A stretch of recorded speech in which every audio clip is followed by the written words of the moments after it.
Et bonjour Antonin, je suis contente de t'avoir sur Zoom. J'espère que ça va. Écoute, je te prends pas longtemps parce qu'on est assez pressés tous les deux, mais je voulais te montrer cet outil-là dont je te parlais la dernière fois, Remotion Analyze. Et, euh, et j'ai sélectionné une petite vidéo en amont, la fameuse vidéo du débat de l'entre-deux tours de Le Pen et Macron pour te montrer. Et c'est très intéressant, tu vas voir. Alors, donc voilà l'écran principal.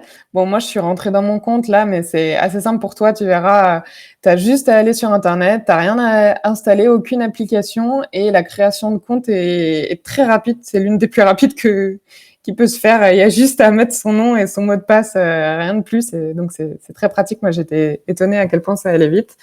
Donc, comme je sais que tu es pas très à l'aise avec les outils digitaux, et ben là, franchement, c'est très facile d'utilisation, tu vas voir. Donc, imaginons que tu veux analyser un peu les émotions durant un débat pour éventuellement un dossier de presse ou une mission sur laquelle tu es.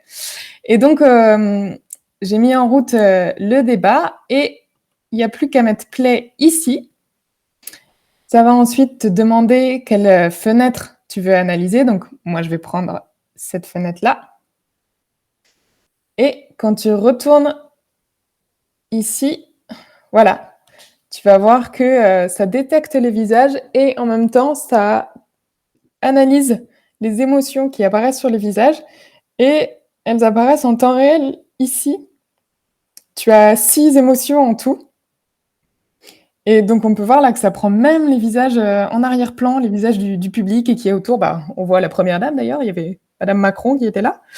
Et ça te donne en temps réel toutes les données de ces visages. Et en plus, quand tu scrolles en bas, tu as aussi un graphique qui analyse à travers le temps de ta vidéo ou de ton débat les émotions. Et donc là, on peut voir que les émotions de tristesse, c'est en vrai dents de scie, alors que la joie est très très basse.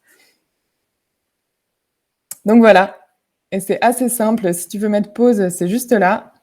Si tu veux mettre stop et arrêter complètement et avoir l'enregistrement de toutes ces données, c'est ici. Et tu retrouves voilà, tous tes enregistrements dans ton historique. Avec ici, tu peux télécharger la vidéo et tu peux télécharger un tableau de données avec toutes les données enregistrées pendant ton débat. Voilà, il y a aussi, là c'est tout simple, tu as l'onglet paramètres pour pouvoir modifier un peu, selon tes besoins, la performance du logiciel. Voilà, écoute, j'espère que ça t'a plu. N'hésite pas à me dire ce que tu en penses et j'aimerais bien voir les tests que tu en fais après. Voilà, merci.